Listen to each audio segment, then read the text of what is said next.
물가에 굉장히 열심히 싸웠던 국가 중에 하나가 브라질이에요. 월간 물가 상승률이 80%더라고요. 한 달에 80%씩. 그래서 이렇게 사례를 찾아보시면은 뭐 빵을 뭐 오전엔 얼마였는데 뭐 10시에 가니까 얼마고 11시에 가니까 빵 얼마고 막 이런 거 있어요. 목표를 세우고 굉장히 금리를 많이 올렸음에도 불구하고 브라질의 물가는 그렇게 안정된 적이 많지는 않았습니다. 그런데 여기서 제가 궁금한 건 이거죠. 물가 목표치를 거기에 맞춰서 올려잡았느냐라고 하면 그렇지 않아요. 굉장히 오랜 기간 동안 오히려 5% 정도로 고수를 해왔습니다. 미국이 물가 목표치를 높여 잡으면은 금리를 덜 올려도 되지 않을까라고 생각을 했는데 그렇게 간단하진 않겠네. 그리고 그게 결과적으로는 경제를 더 해친다라고 하니 연준은 그냥 2% 물가 목표치를 기간을 어떻게 잡던지 간에 그냥 고수할 가능성이 높겠구나.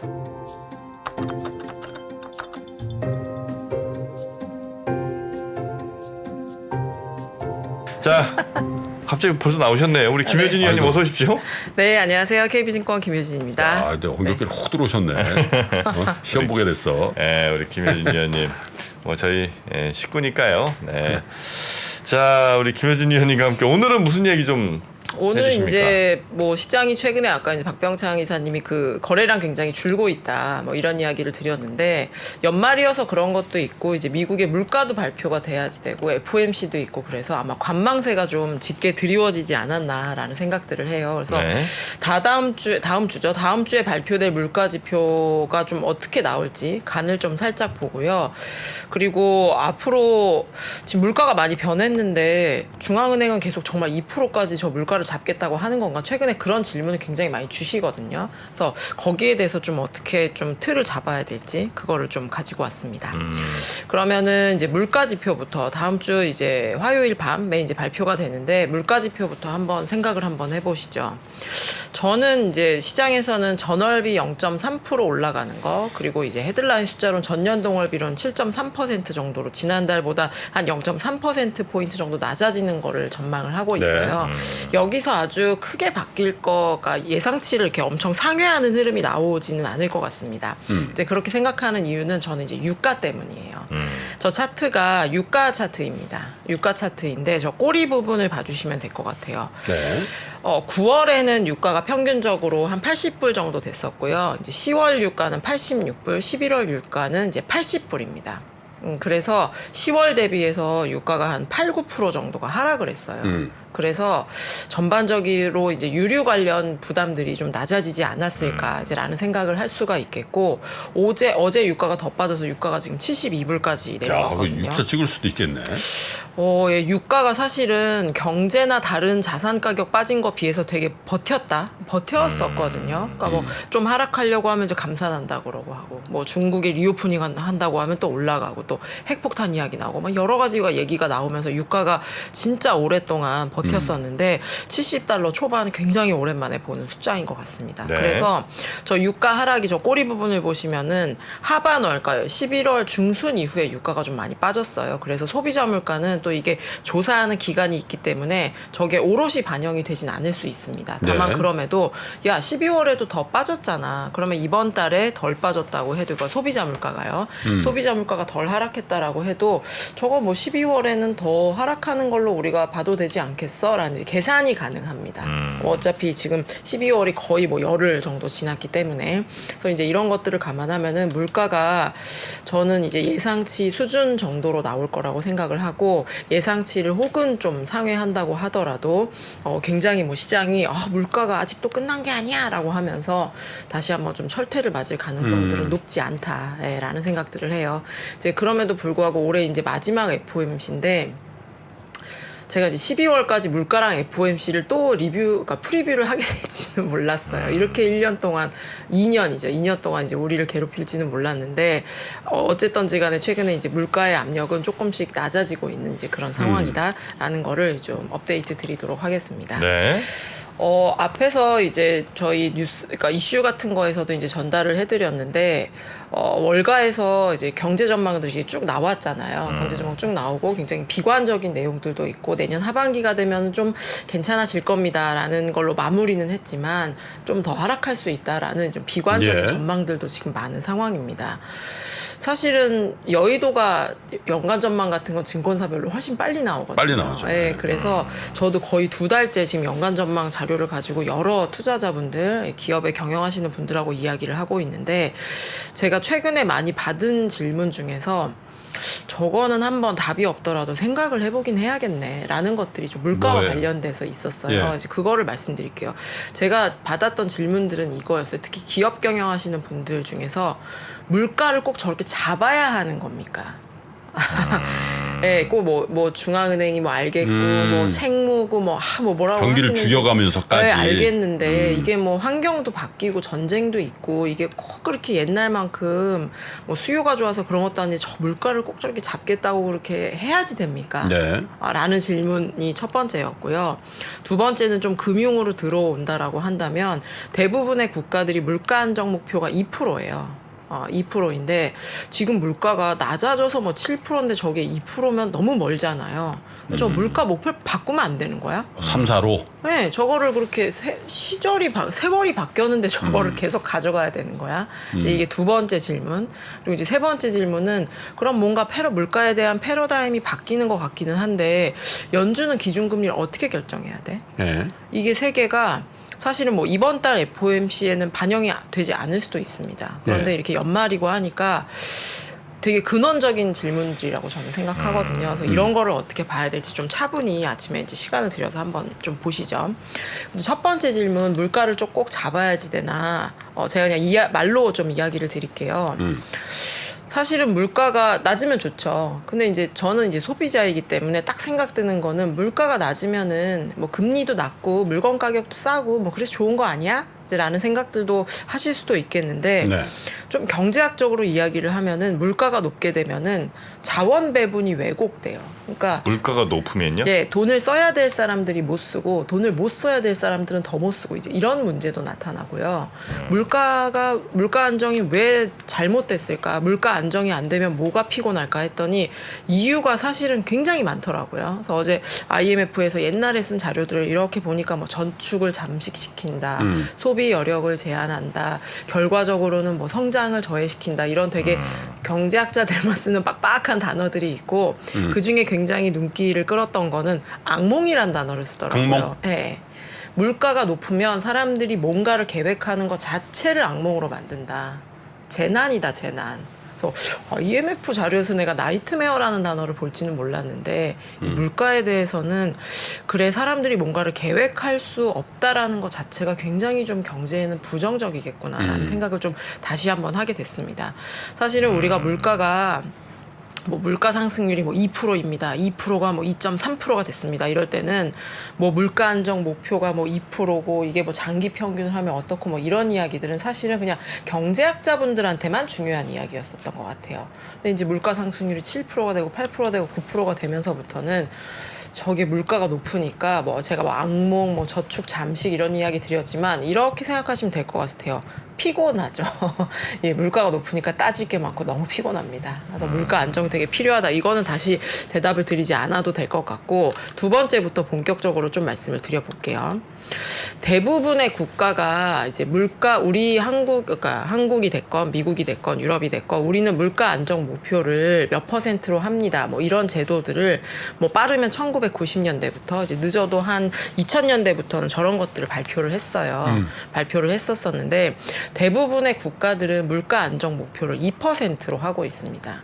근데 최근에는 아까 말씀드린 것처럼 물가가 7%고 8%고 낮아져봤자 뭐 내년에 뭐 4, 5%인 것 같던데 그러면 저 물가 목표를 고수하는 것이 맞냐? 즉 뭐 이렇게 생각하시면 될 것 같습니다.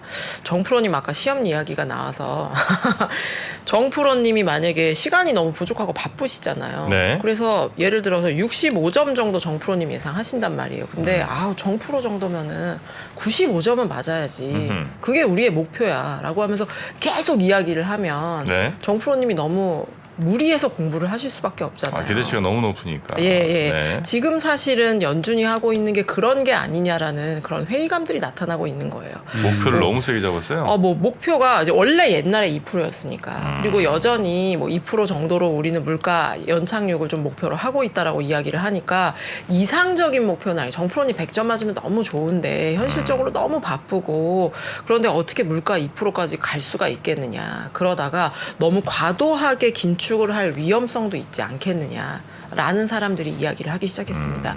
특히 이제 이번 주 들어서서 제가 좀 가장 눈길을 끊었던 기사는 월스트리트 저널에서 물가 안정 목표가 2%가 아니면 안 돼? 4%나 5%여도 되는 거 아니야? 그게 우리가 이제 사람들이 정하는 건데 그걸 예전에 정해놓은 거를 바뀐 시대에는 좀 바꿔야 되지 않겠어? 라는 화두를 던졌단 말이죠.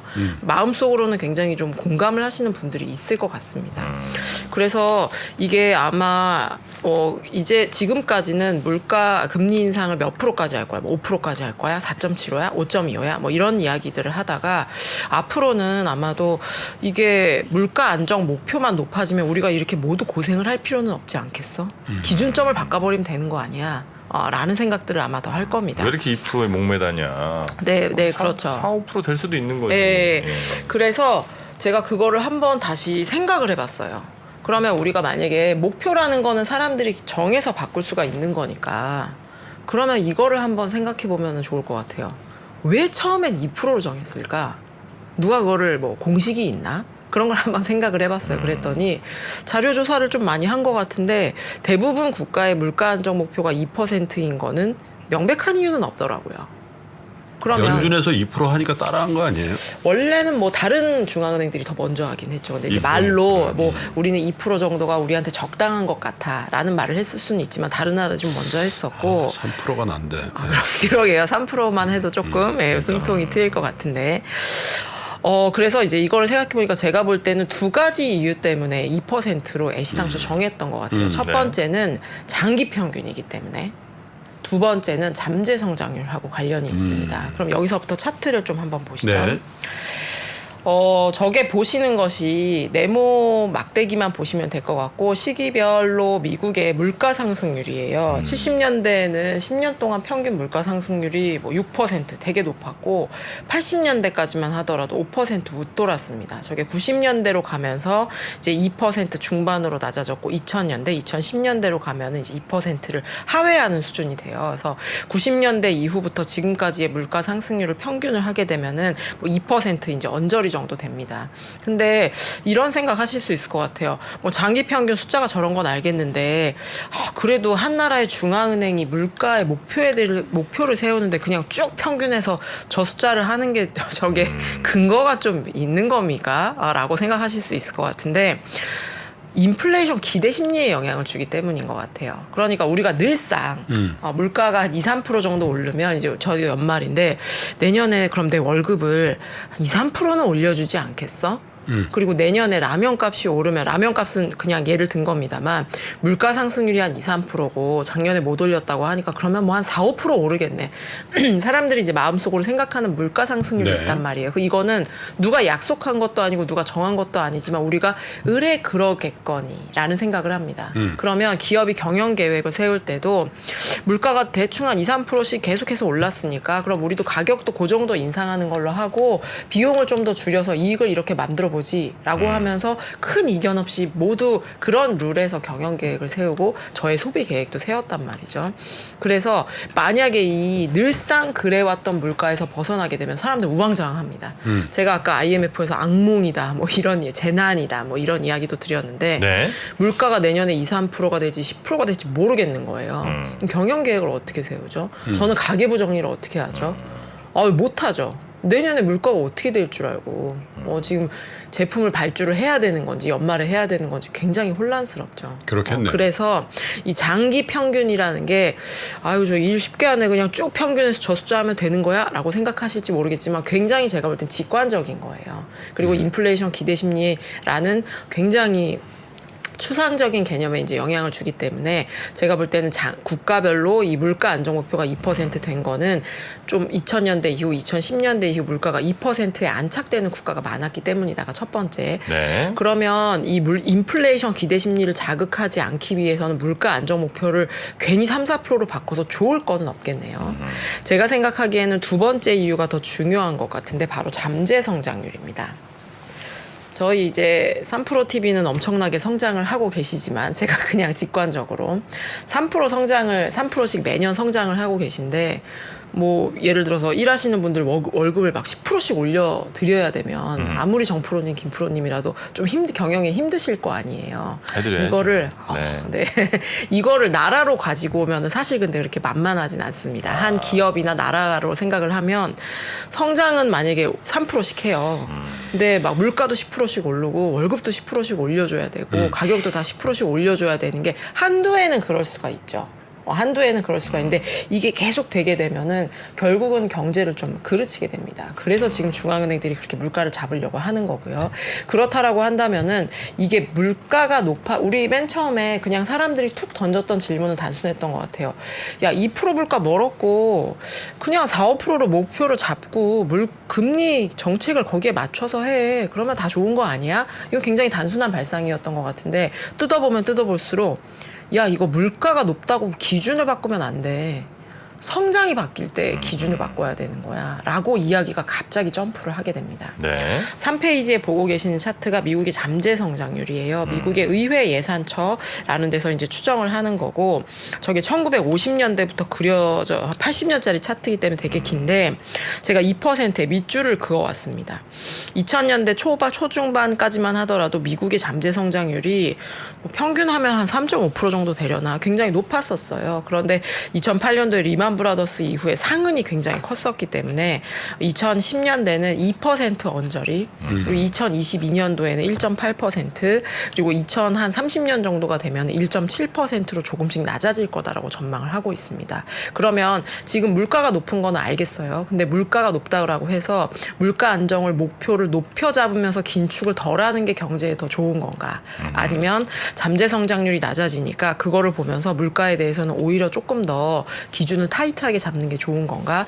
저는 잠재 성장률을 보면서 이 물가 안정 목표를 바꾸면 안 된다. 라는 생각들을 합니다. 여기까지 들으셨다라고 한다면은 저 물가 안정 목표가 뭐가 중요한 거는 알겠는데 저것은 무엇이며 잠재 성장률은 무엇인가 라는 생각 들으실 수도 있을 것 같아요. 그러면 잠시 우리 시각을 돌려서 브라질의 사례를 한번 보시죠. 브라질 얘기는 제가 한 번도 드린 적이 없었던 것 같네요. 제가 왜 오늘 브라질 이야기를 중간에 갑자기 넣어서 가지고 왔냐면 네. 물가에 굉장히 열심히 싸웠던 국가 중에 하나가 브라질이에요. 브라질은 1980년대 중반부터 한 1990년대 초반까지 월간 물가 상승률이 80%더라고요. 한 달에 80%씩. 그래서 제가 숫자를 읽을 수가 없어서 못 가지고 왔는데 그냥 몇천 프로 몇만 프로? 언제요? 1980년대 중반부터 90년대 중반까지. 예. 그렇게 많이 올랐어요? 예, 하이퍼 인플레이션. 그래서 이렇게 사례를 찾아보시면은 뭐 빵을 뭐 오전엔 얼마였는데 뭐 10시에 가니까 얼마고 11시에 가니까 빵 얼마고 막 이런 거 있어요. 아니, 그렇게까지 심각한 문제가 생겼었어요? 예, 문제였었죠. 문제였었고 그러면 중간에 막간에 브라질 통화 이름이 헤알이에요. 네. 근데 이게 제가 브라질 말은 잘 몰라서 모르는데 영어로 쓰면 리얼이에요. 리얼머니예요. 리얼. 근데 그냥 저는 저게 리얼인 게 그냥 뭐 저 나라 뜻으로 뭐가 있나 보다 그냥 그렇게 생각하고 넘어갔거든요. 근데 사실은 10시에 이 빵값이 10,000원이고 11시에 11,000원인 거를 우리가 돈으로 볼 수가 없잖아요. 그래서 사람들이 리얼 머니로 바꾸자라 그래서 이 통화 이름이 리얼이 됐더라고요. 아, 그럼 90년대 막 하이퍼 지나고 나서 이름을 바꾼 거예요? 네. 아. 원래 이름은 또 다른 게 있는데 제가 못 외울 정도예요. 되게 어려워요. 네. 뭐 볼리바르 뭐 이런 거 아니고. 예, 5글자이긴 합니다. 갑자기 생각이 안 나네요. 그래서 이제 브라질은 다시 이야기를 돌아와서 환율, 그러니까 통화의 이름이 리얼이 될 만큼 물가에 굉장히 열심히 싸웠습니다. 그래서 신흥시장국 중에서는 물가 안정 목표라는 거를 굉장히 좀 일찍 채택해요. 네. 1990년대부터 물가 안정에 대해서 우리 목표는 이거고 이거 넘어가는 물가는 우리는 금리를 엄청 올려서라도 우린 때려잡겠소라고 하는 게 브라질 은행 굉장히 분류를 하자면 매파적인 은행에 속합니다. 네. 그리고 이번에 팬데믹 이후에 금리를 가장 많이 올린 국가 어디입니까? 브라질입니다. 굉장히 선봉해서 금리를 올렸고요. 기준금리 2자릿대까지. 야, 저거 경제 어떻게 하려고 그러지? 라고 생각은 우리는 이제 겉에서 보기엔 하겠지만 그렇게 하이퍼 인플레이션의 경험이 있었기 때문에 기준금리를. 물가가 훨씬 중요하군요, 여기는. 예, 야, 물가 다시, 난 안 돼, 나는데. 이렇게 완전히 치를 떠는 거죠. 그러면 다시 이야기를, 물가 안정 목표로 돌아와서, 차트를 한번 보시죠.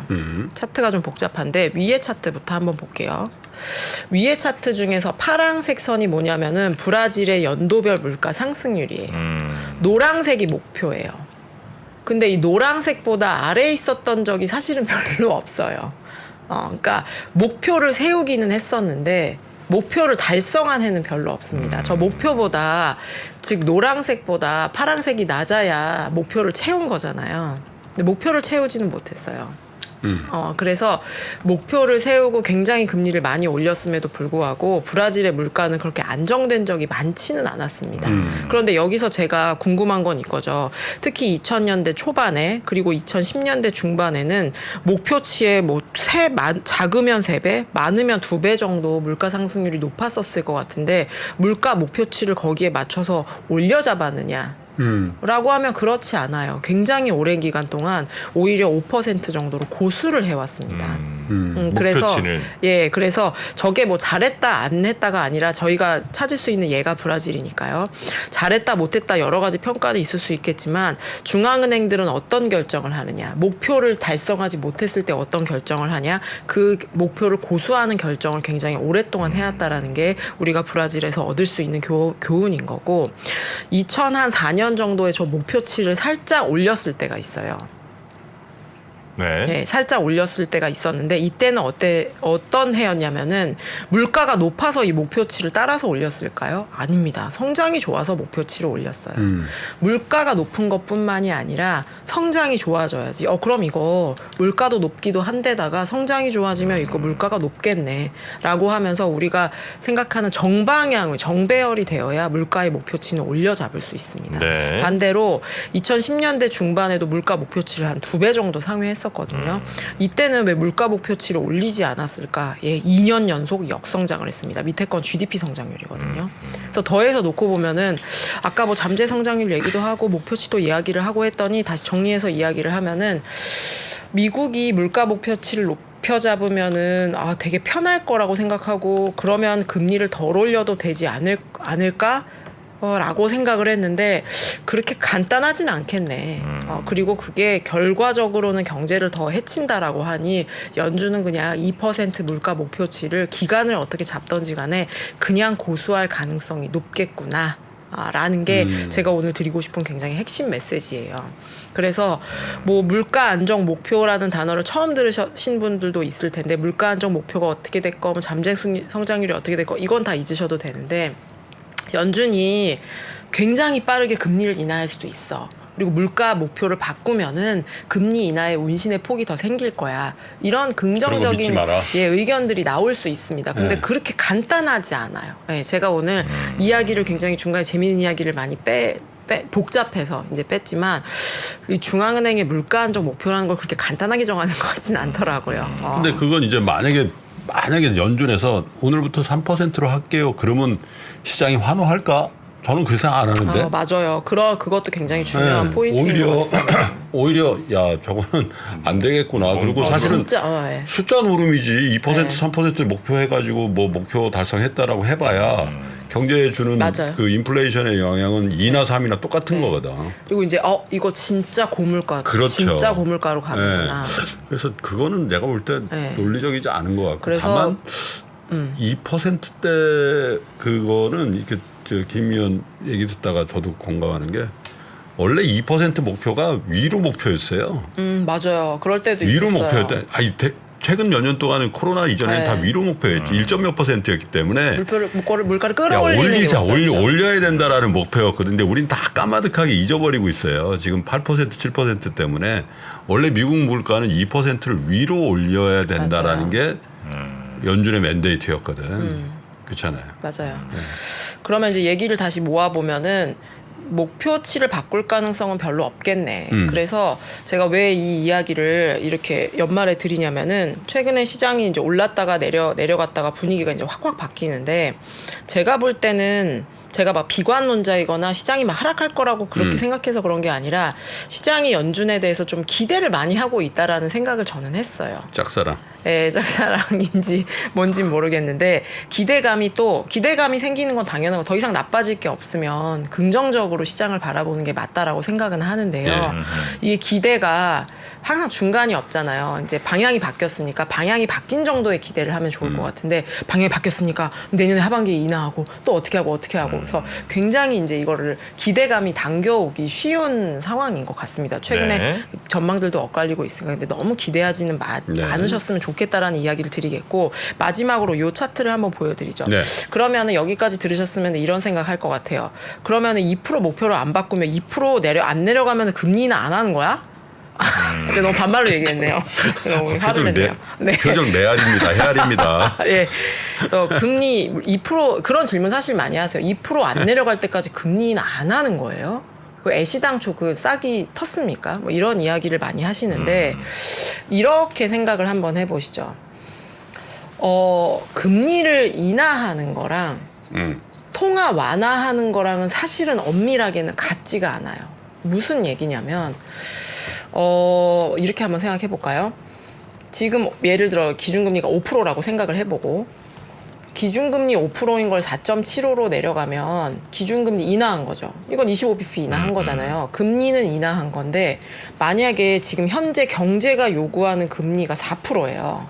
그러면 여전히 경제에 대비해서는 75bp를 더 긴축적으로 가져가는 겁니다. 다시 한번 말씀드릴게요. 금리 인하다 인상은 그냥 지금보다 내리는 거야? 올리는 거야? 이게 금융시장에 많은 영향을 주죠. 근데 전체 유동성의 환경 그리고 전체 경제에서는 기준이 지금이 아니에요. 경제에서 몇 프로가 요구해? 제가 뭐 테일러 룰이다 뭐저다 적정금리에 대해서 많이 이야기를 했었잖아요. 지금 정프로님이 할 수 있는 점수가 몇 점이야? 80점이야. 그거에 비해서 90점을 맞았으면 그건 되게 잘 본 거잖아요. 네. 그래서 기준이 지금부터는 연준이 언제 금리를 내릴 수 있고 몇 bp 내릴 수 있고 몇 pp 올릴 수 있을까 이거를 굉장히 중심점으로 봤다라고 한다면 지금부터는 미국 경제에는 몇 프로가 어울린대? 그러면은 그거보다 높게 가져가는 거래, 낮게 가져가는 거래. 그러면 자산 가격들이 금리 인하하면 얼마나 환호하겠어요. 근데 갈 수 있는 최종은 지금 경제보다 기준금리가 낮다라고 하면 돈이 많은 거잖아요. 그럼 더 많이 갈 수 있는 거고. 자산 가격들이요. 경제도 더 많이 갈 수 있는 거고 만약에 기준금리 적정금리는 4%인데 기준금리를 내려주긴 했는데 여전히 4.5로 가져가? 그럼 자산 가격들도 상승폭은 좀 시들할 수밖에 없습니다. 제가 왜 이 이야기를 드리냐면은 오늘 복잡한 이야기가 많네요. 이 보고 계시는 차트에 노란색 선이 뭐냐면은 실제 연준의 기준금리예요. 검정색 선이 뭐냐면은 적정금리예요. 미국 경제가 요구하는 적정금리. 근데 이 차트를 제가 굉장히 오랜 시간 동안 봤는데 말로 설명드릴게요. 1980년대부터 2000년대 초반까지는 적정금리보다 실제 기준금리가 높았어요. 그러네. 네, 정확한 이유는 알 수 적정금리의 없지만 테일러 룰에 의한 그걸로 계산한. 예, 제가 볼 때는 물가에 너무 겨서 그런 것 같아요. 1970년대 너무 고생을 하니까 그러겠네. 야 이거 안 되겠어. 적정금리 뭐 교수님들이 막 가지고 오고 더 내려도 된다고 하는데 아니야. 더 높게 가져가. 물가 한번 시작되면 연준이. 안 돼. 라고 생각했을 수 있을 것 같습니다. 이게 전환이 된 거는 우리가 비교적 가깝게 생각하는 2000년대 이후부터는 적정금리보다 실제 기준금리가 낮았어요. 정말 이때는 완화적인 통화 환경이었던 거죠. 그래서 80년대, 90년대보다 2000년대가 자산 가격의 상승 훨씬 거셌어요. 뭐 글로벌 자유화도 있었고 뭐 경제 성장도 있었고 이랬지만 이 차트만 놓고 봐도 금리가 낮았네. 절대적인 레벨이 낮은 것도 낮았지만 경제가 요구하는 것보다 기준금리를 낮게 가져갔었던 거예요. 이유는 물가가 2%를 언더하기 시작했거든요. 그럼 다시 이야기를 돌아오면 앞으로 연준은 어떻게 해야 되냐면 이 노란색하고 까만색 선이 벌어져 있는 차이가 있는 거지 경제가 안 좋으면 금리를 내려요. 경제가 좋아지면 금리가 올립니다. 그래서 앞으로 경제가 정말 안 좋다? 금리 내릴 수 있죠. 물가 2% 안 돼도 금리 내릴 수 있습니다. 다만 한 가지 물가에 우리가 2년 동안 너무 뒤었었기 때문에 만약에 계산값으로 하면은 금리를 더 내릴 수 있어도 연준은 그렇게 호락호락하게 금리를 내려주지 않을 수 있다. 그래서 적정금리보다 기준금리를 높게 가져갈 수 있다라는 이야기를 좀 드리도록 하겠습니다. 강달러가 실었을 가능성은 없을까요? 그 생각이 딱 번뜩 드는데 왜냐하면 이제 IT 기업들의 글로벌라이제이션이 저 때부터 굉장히 활발하게 진행이 되면서 네. 사실 그전에는 수입이 압도적으로 많았잖아요. 네. 그죠?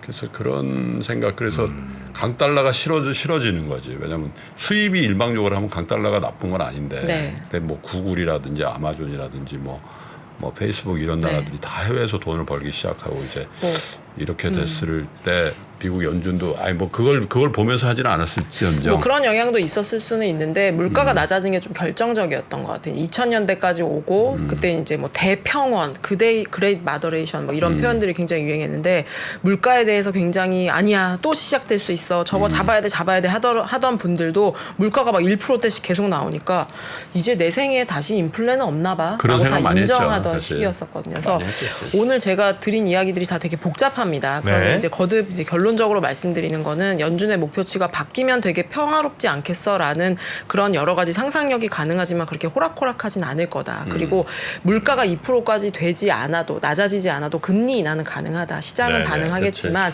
예전처럼 금리를 막 쭉쭉쭉쭉 내려주는 것까지 기대를 당겨오시지는 마십시다. 예라는 게 오늘의 결론입니다. 네, 알겠습니다.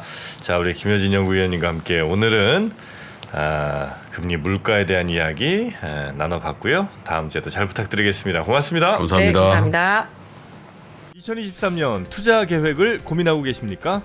2022년을 돌아보고 내 종목을 점검해볼 시간. 그래서 준비했습니다. 반도체, 2차 전지, 자동차, 인터넷, 바이오, 그리고 국내와 글로벌 투자 전략까지 각 분야 베스트 애널리스트만 모셨습니다.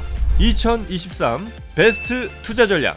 이번 강의는 사전에 설문조사를 통해 투자자분들이 진짜 궁금해하는 내용을 담았습니다. 11월 30일까지 사전 예약을 신청하시는 모든 분들께 3프로TV 다이어리도 보내드립니다. 자세한 내용은 영상 하단 링크 또는 네이버에 3프로TV를 검색하세요.